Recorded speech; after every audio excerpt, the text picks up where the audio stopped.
सुंदर कथा सुनाते हैं, लेकिन अपनी कथा न सुना करके सती जी पार्वती जी का कथा सुनाते हैं। सुनते ही भगवान भोलेनाथ के नेत्रों से आंसू गिरने लगे कि धन्य हो सरकार, जिस सती ने आपका कथा नहीं सुना, आपकी कथा का परित्याग किया, उसी सती की कथा आप हमको सुना रहे। धन्य हो आप, धन्य है आपका स्वभाव। देखिए, भक्त भले भगवान को त्याग दे, भक्त भले भगवान को छोड़ दे, लेकिन भगवान अपने भक्त को कभी नहीं छोड़ते। यह भगवान का स्वभाव है। राम जी ने कहा कि भोलेनाथ, हमने आपको कथा सुनाई है। बोले हाँ सुनाई, अब हमको दक्षिणा चाहिए। भगवान भोलेनाथ ने कहा सरकार मांगिए, जो दक्षिणा आपको मांगनी है मैं देने के लिए तैयार हूं।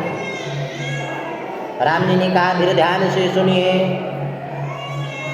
अब विनती मम सुनहु शिव,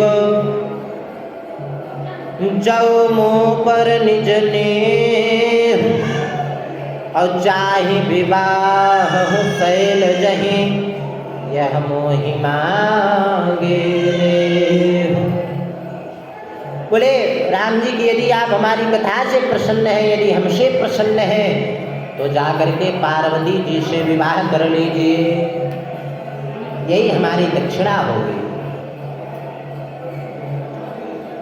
भगवान भोलेनाथ ने कहा सरकार यहाँ उचित तो नहीं है,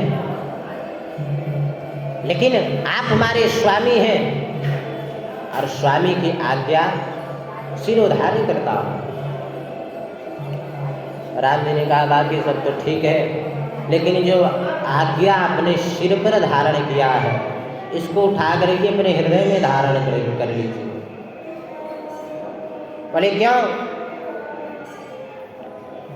राम जी ने कहा भोलेनाथ, आपके सिर पर सुंदर गंगा मैया प्रवाहित होती हैं,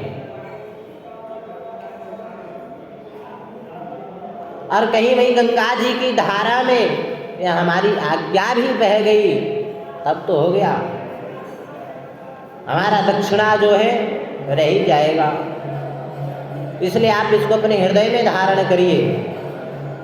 भोलेनाथ ने कहा सरकार अब किसको कहाँ धारण करूं, मुझे कुछ समझ में नहीं आ रहा।